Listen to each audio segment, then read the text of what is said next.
कैसे हो आप सभी लोग। वेलकम है हमारे यूट्यूब चैनल में, आदित्य एग्जाम के यूट्यूब चैनल में। तो पिछले क्लास में हमने 10 सॉलिड स्टेट के टाइप्स के बारे में पढ़ा था, ठीक है। और टाइप्स के बारे में पढ़ के उसके अगले वीडियो में हमने उस पर कुछ क्वेश्चंस के बारे में करा था। और उन वो क्वेश्चन क्या थे, तो PYQs थे, जो कि बहुत इंपॉर्टेंट है बोर्ड के लिए। अगर जो आप सभी ने ये दोनों सेशंस को अगर जो नहीं किया है तो जाके पहले ये दोनों सेशंस कर लीजिए, क्योंकि इसमें से भी अगर जो आप कर लेंगे तो 1 से 2 नंबर इसमें भी आपको फिक्स हो जाएंगे बोर्ड एग्जाम में। तो ये दोनों बहुत ही इंपॉर्टेंट सेशंस हैं, तो ये करना आप लोगों के लिए बहुत ही इंपॉर्टेंट है। उसके बाद चलिए इससे हम आगे बढ़ेंगे। टाइप्स के बारे में हम लोगों ने पढ़ लिया था, अब टाइप्स से हम आगे बढ़ेंगे। तो चलिए फिर शुरू करते हैं आज का ये वीडियो, ठीक है। तो उस में हमने क्या क्या पढ़ लिया था। पहले हमने क्रिस्टलाइन सॉलिड के बारे में पढ़ लिया था।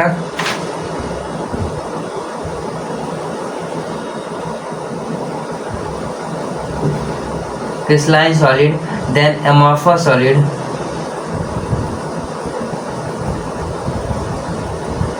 ठीक है। तो क्रिस्टलाइन सॉलिड और अमॉर्फस सॉलिड के बारे में हम लोगों ने पढ़ लिया था। फिर उसके बाद मैंने बताया था कि क्रिस्टलाइन सॉलिड और अमॉर्फस सॉलिड के उदाहरण के पहले मैंने क्रिस्टलाइन सॉलिड के बारे में बताया कि क्रिस्टलाइन सॉलिड के कितने प्रकार के होते हैं। तो 4 प्रकार के होते हैं। क्या? तो 4 टाइप्स होते हैं। टाइप्स कितने होते हैं? 4 टाइप्स के होते हैं क्रिस्टलाइन सॉलिड। कौन कौन से? तो पहला मेटेलिक सॉलिड, पहले बताया था मेटेलिक। दूसरा बताया था आयोनिक। और तीसरा बताया था क्या? तो कोवेलेंट और नेटवर्क सॉलिड।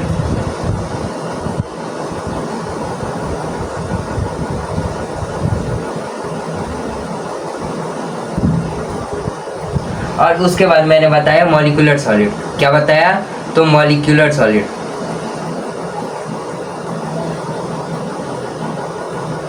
जिसमें हम लोगों ने किन किन के बारे में पढ़ लिया था। एक मेटेलिक सॉलिड, एक आयनिक सॉलिड के बारे में पढ़ लिया था। और आज की क्लास में हम कोवेलेंट सॉलिड और मॉलिक्यूलर सॉलिड के बारे में पढ़ेंगे, ठीक है।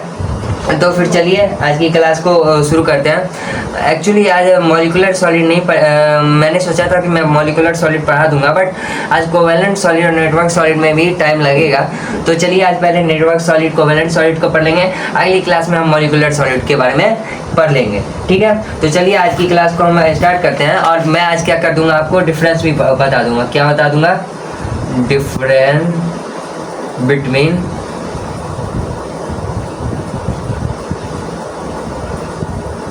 Crystalline and amorphous solid. कौन सा सॉलिड? Amorphous solid. इन दोनों के बीच का मैं एग्जांपल भी बता दूंगा आपको। तो चलिए आज का सेशन स्टार्ट करते हैं, ठीक है। तो क्या है कि पिछले वीडियो में हम लोगों ने किसे शुद्ध और किसे अशुद्ध माना था। तो इसे हमने शुद्ध माना था, ठीक है। और इसे क्या माना था? अशुद्ध। तो क्रिस्टलाइन सॉलिड को हमने क्या बोला था? ट्रू सॉलिड, ठीक है ना। क्रिस्टलाइन सॉलिड ऐसे में क्या हो गया? वो ट्रू सॉलिड। और ये कौन सा हो गया? ये हो गया फॉल्स सॉलिड, ठीक है। तो फिर आगे बढ़ते हैं। पहले मैं क्या कर देता हूँ, आपको कोवेलेंट और नेटवर्क सॉलिड के बारे में पढ़ा देता हूँ, फिर उन दोनों के बीच डिफरेंस बता दूंगा, ठीक है। तो चलिए सेशन शुरू करते हैं। 1 मिनट। यहाँ तक अगर जो आप वो स्क्रीन शॉट लेना चाहते हो तो स्क्रीन शॉट ले लीजिए, मैं मिटा देता हूँ फिर, ठीक है ना।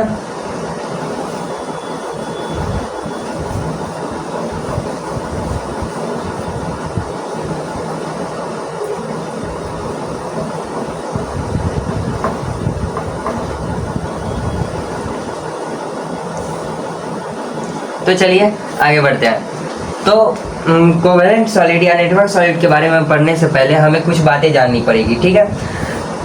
क्लास 11th में हमने पढ़ा था कि बॉन्ड कितने प्रकार के हो सकते हैं। तो बॉन्ड मान लीजिए ये हो गया A-B बॉन्ड है, A-B डबल बॉन्ड है, और एक पढ़ा था A-B ट्रिपल बॉन्ड है, पढ़ा था, ठीक है। तो इसे मैंने क्या बोला था? इसे अल्फा बोला था, ठीक है, ये पाई अल्फ़ा और ये क्या हो गया अल्फ़ा 2 पाई, ठीक है, हो गया। और अब वहीं अगर जो 1 रहे 1 अल्फ़ा, तो इसे कौन सा हाइब्रिडाइजेशन का, एस हाइब्रिडाइजेशन,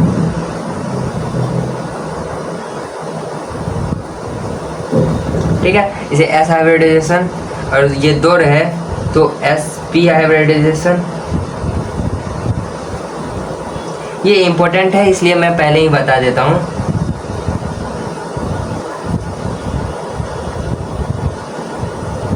ठीक है, और अगर ये 3 रहे sp2 हाइब्रिडाइजेशन, और ये अगर जो 4 रहे sp3 हाइब्रिडाइजेशन। ठीक है, तो आगे बढ़ते हैं। ये आप लोगों ने समझ लिया होगा पहले ही। ठीक है, तो फिर आप कोवेलेंट या नेटवर्क सॉलिड के ऊपर बढ़ते हैं। ठीक है,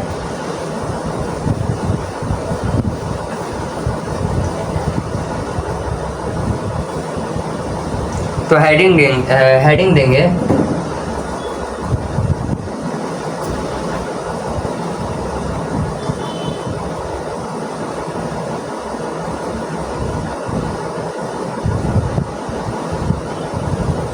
कोवेलेंट सॉलिड को ही हम क्या बोलते हैं, नेटवर्क सॉलिड। ठीक है, हाँ, तो अब इसका हम डेफिनेशन पढ़ लेते हैं कोवेलेंट या नेटवर्क सॉलिड का। तो लिखेंगे that solid in which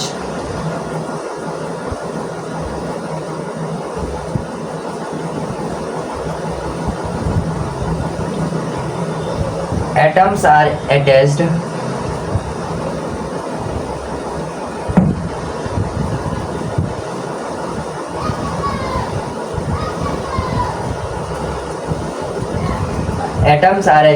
attached with covalent bond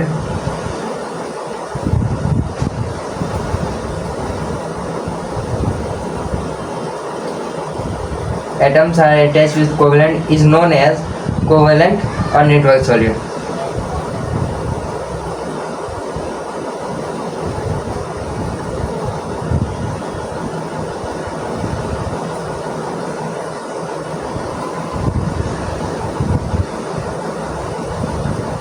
क्या, तो कोवेलेंट या नेटवर्क सॉलिड।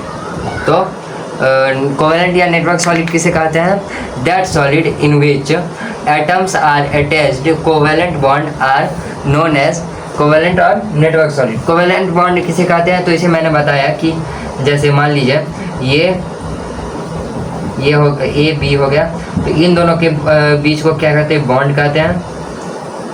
ये बी सी से जुड़ा है, ये डी से, तो इसे कोवेलेंट बॉन्ड कहते हैं। ठीक है, समझ गए, यहाँ तक समझने में कोई परेशानी नहीं है। ठीक है, तो अभी जो मैंने बताया था, क्या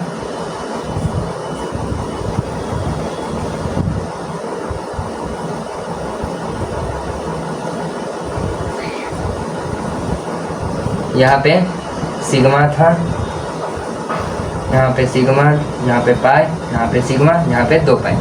तो यहाँ पे आप लिख के डैश दीजिएगा कि sigma bond is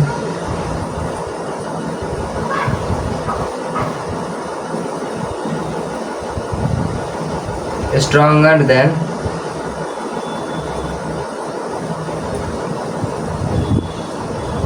pi bond. तो सिग्मा बॉन्ड किससे बड़ा मतलब मजबूत है, तो पाई बॉन्ड से बड़ा मजबूत है। यहाँ पे लिख के आप डैश दे दीजिएगा, ये आगे आपको काम देगा। ठीक है, तो फिर से हम वापस किस पे चलते हैं, तो कोवेलेंट या नेटवर्क सॉलिड पे। ठीक है, तो कोवेलेंट और या नेटवर्क सॉलिड पे चलते हैं। तो यहाँ पे देखिए, तो इसका एग्जाम्पल हम पहले देख लेते हैं। इसका एग्जाम्पल क्या हो जाएगा, डायमंड, ग्रेफाइट,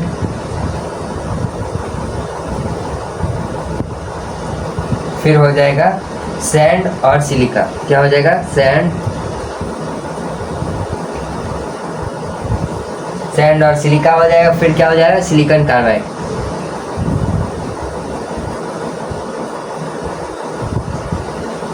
अगर आपसे कोई पूछे कि डायमंड का क्या होगा फॉर्मूला, तो ये क्या हो जाएगा, सी इन्फिनिटी। क्या हो जाएगा, सी इन्फिनिटी। याद रखिएगा, ये क्वेश्चन पूछ देता है कि सी के कितने बॉन्ड्स होते हैं, तो इनफाइनाइट बॉन्ड्स होते हैं किसमें, तो डायमंड में। ठीक है, यहाँ पर भी क्या हो जाएगा, सी इनफाइनाइट।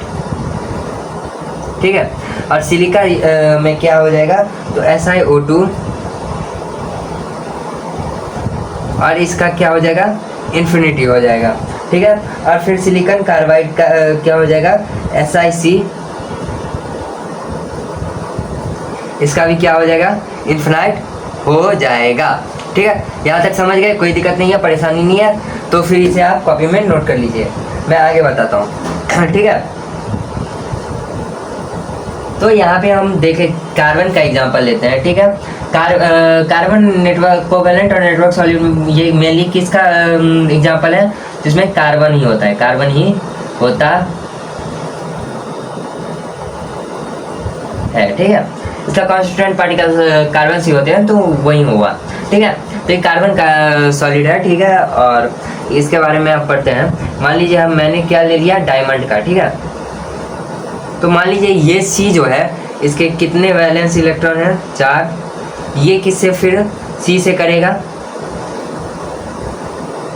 ठीक है, ये सी फिर किससे करेगा, इसके अभी भी 3 बचे हुए, सी इससे करेगा, ये सी इससे करेगा, ये सी इससे करेगा। तो ये जो इसने इसके साथ बॉन्ड बनाया, ये अब किसके साथ बॉन्ड बनाएगा। ठीक है, तो इसको भी अब बनाने के लिए तो कोई चार्ट हो चाहिए। ये इससे बनाया, ये इससे बनाया, फिर ये इससे बनाया। ठीक है, तो ये फिर इससे बनाया, तो इससे भी अब 4 हो गया। तो ये सिलसिला क्या होता जाएगा, तो ये सिलसिला इन्फिनाइट होता जाएगा। तो ये क्या होता चला जाएगा, तो इन्फिनाइट होता चला जाएगा। ये इससे, ये इससे, ये इससे, फिर ये इससे, ये इससे, और यहीं करते करते इन्फिनाइट होता चला जाएगा। ये फिर इससे, ये फिर इससे, ये फिर इससे, फिर ये जो हो जाएगा, ये फिर अलग कार्बन से, इधर अलग कार्बन से, इधर अलग कार्बन से, ये फिर अलग कार्बन से, ये अलग कार्बन से, ये अलग कार्बन से, यहीं सो ऑन इधर भी होता चला जाएगा, यहीं सो ऑन इधर भी होता चला जाएगा। ठीक है, और यहाँ पे देखिए, यहाँ पे कार्बन जो कौन सा हाइब्रिडाइजेशन कर रहा है, तो ये मान लीजिए सिग्मा हो गया, ये पाई, ये पाई, ये पाई हो गया। यहाँ पे क्या हो जाएगा, सिग्मा 3 पाई, क्या हो जाएगा, सिग्मा 3 पाई। इसका हाइब्रिडाइजेशन आपसे पूछे तो हाइब्रिडाइजेशन क्या हो जाएगा, sp3 हाइब्रिडाइजेशन।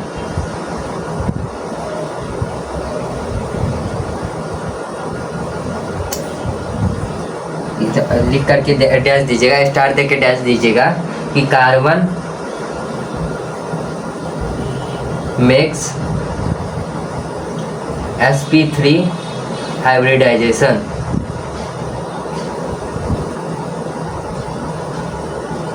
कार्बन क्या हाइब्रिडाइजेशन करता है, sp3 हाइब्रिडाइजेशन करता है। ठीक है, अब आगे यहाँ तक समझ गए होंगे। अब मैं आगे बढ़ता हूँ,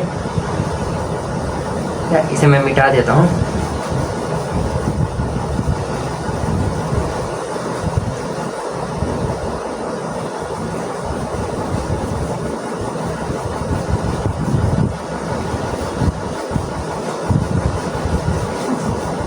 ठीक है, काम चल जाएगा इतने में ही। तो आगे हम लिख के देते हैं। आपसे अगर कोई पूछे क्या डायमंड इलेक्ट्रिसिटी का, क्या डायमंड इलेक्ट्रिसिटी का सुचालक है, तो आप बोलिएगा नहीं है। ठीक है, क्या डायमंड हार्ड मटेरियल है, क्या डायमंड हार्ड है, तो बोलिएगा हाँ हार्ड है। ठीक है, तो यही हम लिख के आगे पॉइंट लेकर डैश देते हैं, diamond acts as an insulator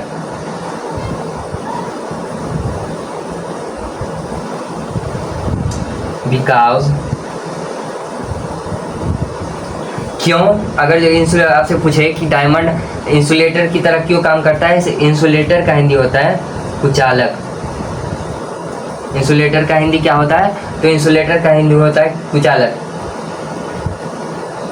because it has no free electron. ठीक है, अब आप लोग बोलिएगा कि ऐसा क्यों होता है। देखिए आपसे मैं क्या अगर मैं आपसे पूछूं क्या नियॉन आपका इलेक्ट्रिसिटी फ्लो करेगा। नियॉन का अगर जो हम देखें ये 10 हो जाएगा, ठीक है, 2 8 8 2 10 हो जाएगा। ये क्या हो गया, इलेक्ट्रिक कॉन्फ़िगरेशन हो गया। मैं इलेक्ट्रिक कॉन्फ़िगरेशन को कर देता हूँ, ये 1s2 2s2 2p6, ठीक है, 2p6 हो गया। यहाँ पे ये क्या हो गया 8, यहाँ पे हो गया 2, तो ये क्या हो जाएगा आपका 2,8। अच्छा, तो क्या ये करेगा, आखिर इलेक्ट्रिसिटी कैसे फ्लो करता है कि इलेक्ट्रिसिटी इलेक्ट्रॉन के फ्लो करने से क्रिएट होता है। इलेक्ट्रिसिटी किस चीज़ से फ्लो क्रिएट होता है, तो इलेक्ट्रॉन के फ्लो से क्रिएट होता है। और इसके देखिएगा मतलब वैलेंस इलेक्ट्रॉन, इसे क्या कहते हैं, कोर इलेक्ट्रॉन, और इसे क्या कहते हैं, वैलेंस इलेक्ट्रॉन। तो वैलेंस इलेक्ट्रॉन में जब ही अगर जो मतलब जितना उसे चाहिए उतना हो गया तो वो फिर चक्कर क्यों लगाएगा। मान लीजिए आपको 1 करोड़ रुपए चाहिए और आपके पास 1 करोड़ रुपए है, तो आप फिर किसी भी काम के पीछे क्यों जाएंगे, आपको 1 करोड़ तो मिल गया। अब वहीं अगर जो आपके पास सिर्फ 10 लाख हैं और आपको चाहिए कितना, तो 15 लाख चाहिए, तो आपको बार बार काम पे जाना पड़ेगा, काम पे से आना पड़ेगा, जिसके कारण क्या होगा, तो जॉब्स क्रिएट मतलब आप इकोनॉमी बूस्ट कीजिएगा। ठीक है, तो ये मान लीजिए इकोनॉमी क्या हो गया, आपका करंट हो गया। ठीक है, करंट हो गया, आपको चाहिए 15 लाख, आपके पास है 10 लाख, और आप 10 लाख है, मान लीजिए 10 लाख को मैं मान लेता हूँ 6, और वैलेंस इलेक्ट्रॉन 8 चाहिए, तो 8 के लिए आप फ्लो करिएगा ना, मतलब बार बार ऑफिस से घर, घर से ऑफिस जाइएगा, तो आपको फ्लो करना पड़ेगा। इसके कारण क्या हो जाएगा, इकोनॉमी बूस्ट होगा। मान लीजिए कि इकोनॉमी बूस्ट होता है, वैसे भी इकोनॉमी बूस्ट होगा, पर मान लीजिए कि इकोनॉमी बूस्ट होगा तो क्या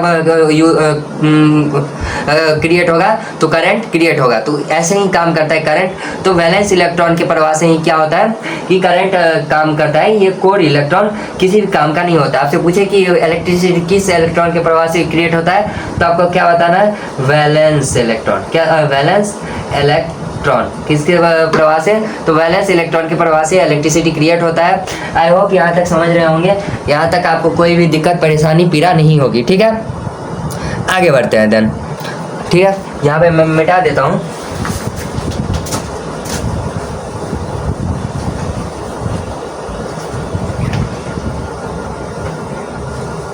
ठीक है, यहाँ तक समझ गए होंगे। और एक और चीज़ लिख लीजिए यहाँ पे, फिर मैं मिटा दूंगा। Diamond is hard material. ठीक है, यहाँ पे आप स्क्रीनशॉट ले लीजिएगा, मैं मिटा देता हूँ इसको।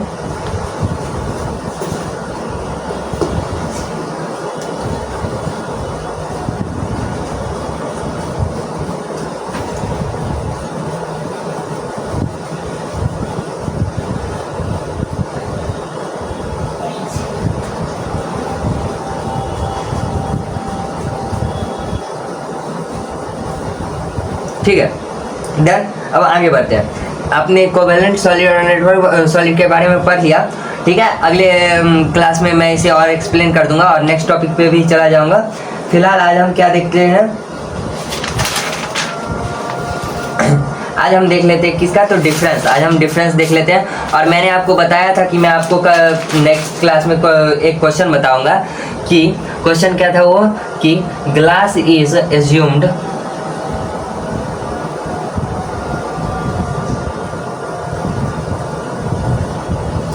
to be super cooled liquid।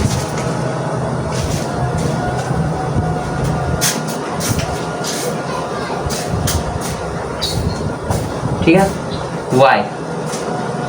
ठीक है, ये क्वेश्चन था, मैंने बताया था कि आपको बताऊंगा नेक्स्ट क्लास में, तो आज की क्लास में आपको ये बता दूंगा। और ये VVI है, यानी वेरी वेरी इंपॉर्टेंट है, ये बोर्ड बार बार पूछा है। तो चलिए आज की मतलब लास्ट टाइम में मैं बता दूंगा, तब तक के लिए और अभी मैं देख लेता हूँ क्या, तो अभी हम देख लेते हैं डिफरेंस। ठीक है, किस किस चीज़ में डिफरेंस, तो बीच में एक लाइन दे दीजिएगा। ओके, तो यहाँ पे क्या आप क्या लिख दीजिएगा, यहाँ पे लिख दीजिए covalent solid, sorry crystalline solid.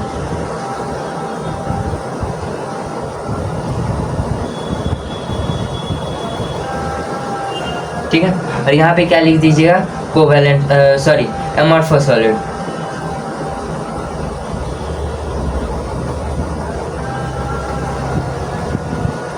क्या लीजिएगा, एमॉर्फस सॉलिड। ठीक है, अच्छे से दिखाई दे रहा है ना।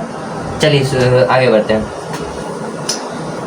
देखिए क्रिस्टलाइन सॉलिड मैंने बताया था किसे कहते हैं, तो उत्तम सॉलिड को। ठीक है, पहले इसका एक फिगर बना लेते हैं। इसमें भी क्या हो जाएगा, वेरी वेरी इंपॉर्टेंट। ठीक है, कुछ सारे डिफरेंस होते हैं, मतलब डिफरेंस तो लगभग आप याद कर लीजिएगा। ठीक है, तो मैंने क्या बताया था कि इन सब के बीच बराबर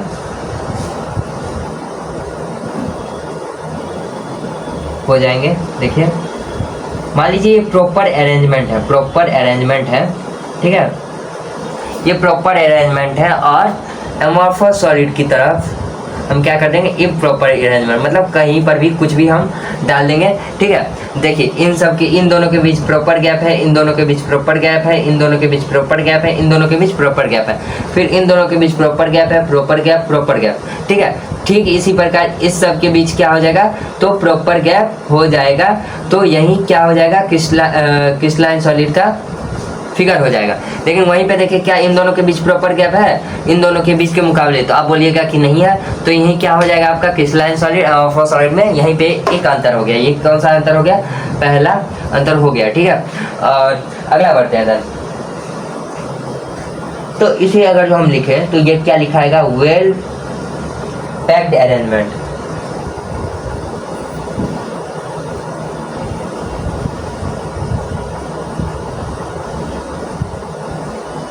तो ये कौन सा अरेंजमेंट है, वेल पैक, मतलब एकदम प्रॉपर नियमित रूप से वेल पैक अरेंजमेंट है। तो ये आपका क्या हो जाएगा, क्रिस्टलाइन सॉलिड हो जाएगा। तो और इस तरफ क्या हो जाएगा, नॉट वेल पैक्ड अरेंजमेंट। क्या हो जाएगा, नॉट वेल पैक्ड अरेंजमेंट।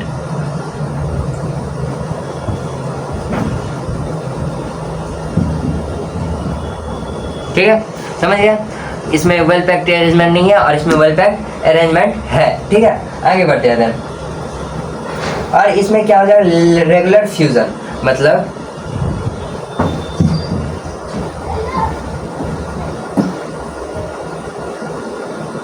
मैंने पिछले क्लास में बताया फ्यूजन किसे कहते हैं। तो इसमें क्या हो जाएगा, रेगुलर फ्यूजन हो जाएगा। ठीक है, यहाँ समझ गए। और इसमें क्या हो जाएगा, क्या इसमें क्या हो जाएगा, इनरेगुलर फ्यूजन। क्या हो जाएगा, इनरेगुलर फ्यूजन।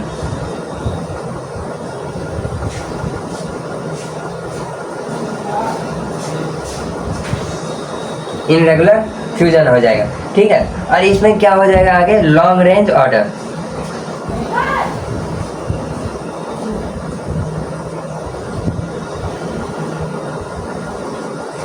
इसमें लॉन्ग रेंज ऑर्डर हो जाएगा। देखिए इन दोनों के बीच कितना लॉन्ग है, इन दोनों के बीच, फिर वहीं पे यहाँ पे देखिए कितना छोटा है। तो लॉन्ग रेंज ऑर्डर ये क्या हो जाएगा, शॉर्ट रेंज ऑर्डर।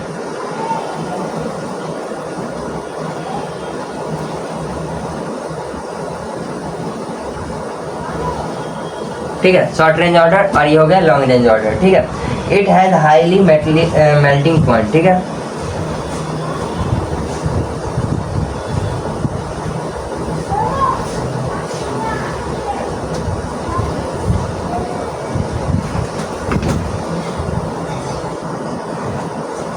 ठीक है, it has highly melting point,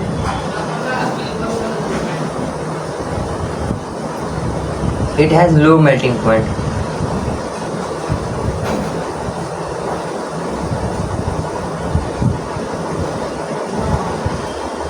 okay then, आज के लिए बस इतना ही।